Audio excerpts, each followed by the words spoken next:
Location of this mansion is located in the centre of Kuala Lumpur, next to the Dataran Merdeka and Kuala Lumpur Tourism Centre.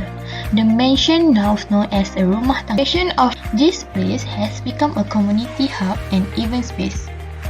This mansion was built by Lok Chow in a famous merchant from China in the 1905.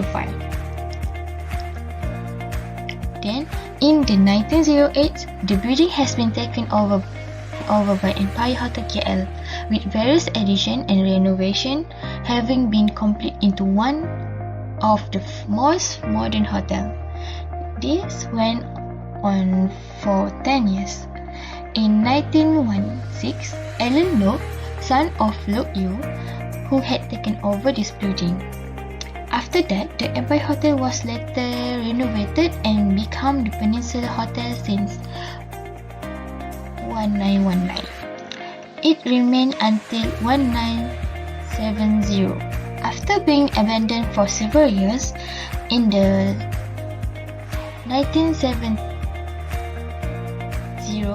the Malaysian Board of Architects took over the building and made it the PUM headquarters. Until 2012, DBKL issues a notice asking PUM to vacate the premise as it had its own funds for the renovation work. Now, the building is a community centre run by the Citizens Association under the care of two young people.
Main pediment with an oculus.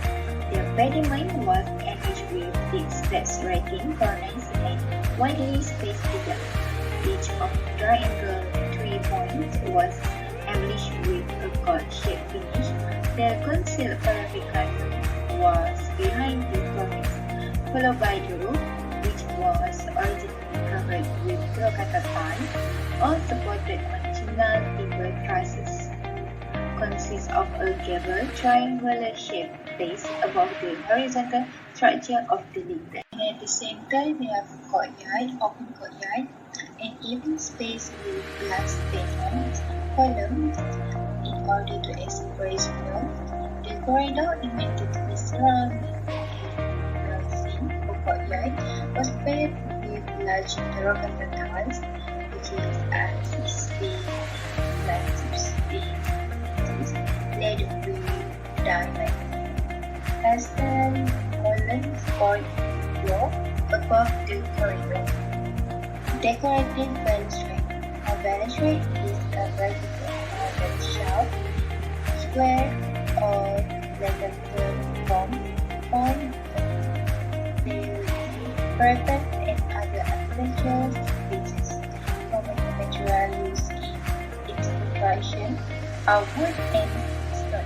And as for the ceiling, this mansion is characterized by high wooden ceiling Hakim had benefits like making the appearance of the building more luxurious, help cooling the place and making it more energy efficient. He may also have wall wind and lighting. The building had better cross ventilation and cooling system with less humidity. And for the flooring, the Rumah Tangsi made hall floor tiles reflect the use of neoclassical tiles which mirror the style of the historical shophouses and bungalows constructed in the late of 19th century for middle to upper class owners were commonly complete with either terracotta tiles, tessellated tiles, or encaustic tiles. The floor in the main hall is covered with different types of encaustic tile, which they were designed using geometric pattern combined with the multiple colors. Stairs, as we can see, the staircase of the building is made out of wood. It also has a floral pattern and is influenced by Malaysian architecture. It is adorned with intricate carved ornamentation. The staircase joins on the first floor and floorboard were made with chinar, a first grade hardwood. The stair joints are supported on the large steel ivy imported from Scotland. Mansion also have manual carving and ornamentation, as well as the capital of Corinthian columns at the entrance gallery. The Corinthian columns have special carving design of the capital neck of the column. For the doors in the lock hall, there are 5 types of doors. All doors are made of wood. Some doors have an arch shape, while others are typical geometrical rectangular shape. All doors are mainly have green wooden frame that divide the decor of the door into 6 different rectangles of similar size and shape. For the windows and louvers, there are many types of windows in Rumah Tangsi. There are single, double, and triple panel windows. There are ventilation windows with glossy curved top, and square top. There is also an oculus on top of the pointed pediment. Different types of louvers equal in Rumah Tangsi, which is a Chinese style louvers and decorated louvers.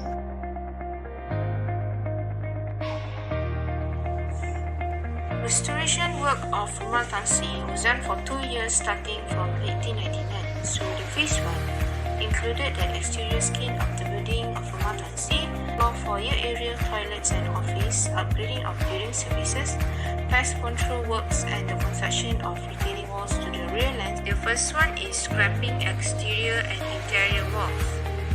So based on the figure, we can see the wall before and after.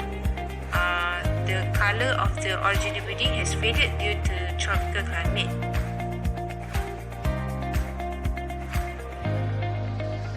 Next is replacement and roof tile sourcing.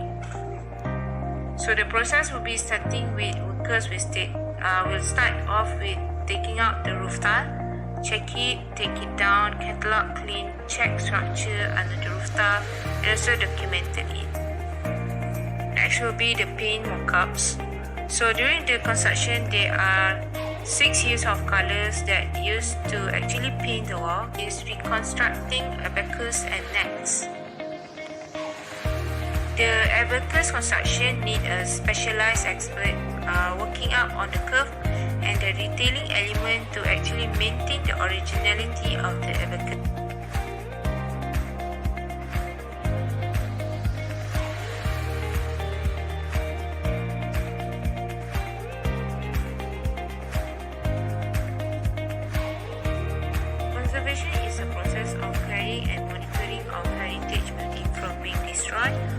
repair without systematic planning and management. Conservation involves work that tries to maintain the original condition of a building and heritage land site, as in is a process to extend the life of the building so that it can continue remains for the future generation. The effort of conserving and preserving heritage building involves several approaches. So the meaning of approach is action in the form creation building. The conservation approach in this guideline is the interpretation referred to the Heritage Act National 2005.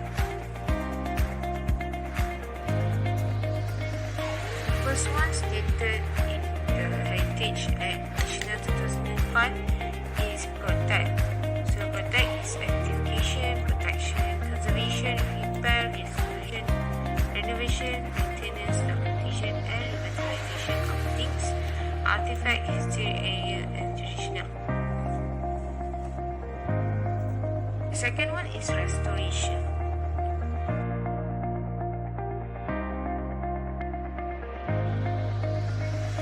The last one is conservation.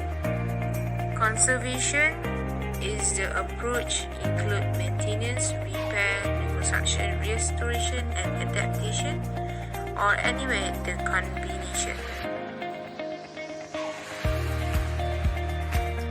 The building defect in this Rumah Tangsi have already been repaired without changing the original features. Among the damage are termite infestation, rotted wood elements, leaks, soil placement, dilapidated facade paint condition, fungal growth, broken windows, and the dangerous condition of the main roof of structure.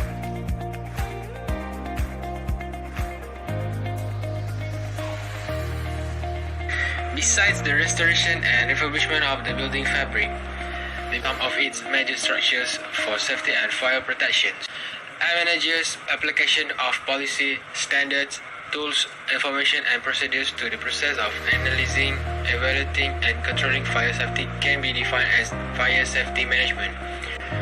Fire is one of the disasters that can result in death and injuries, as well as damage to property, the community, the economy, the environment, and most importantly, the destruction of the authenticity of the buildings themselves, which is the most valuable part in the preservation of historic buildings. Fire safety management is the control of elements that can impact death, casualties, property damage, authenticity distortion, and other outcomes caused by fire. It employs intelligent evacuation instructions and a behavioral design approach to improve individual safety. In the planning, design, and operation of the building, active fire safety management is a key responsibility. It is in turn both to minimize the incidence of fire and to ensure that when a fire does occur, appropriate fire systems are fully functional. Fire safety criteria are passive and active fire protection systems, experts such as bomba, contractors, and maintenance. However, the building still lacks certain key fire safety features, such as incurred fire system installation and a lack of fire exit signage or an escape path.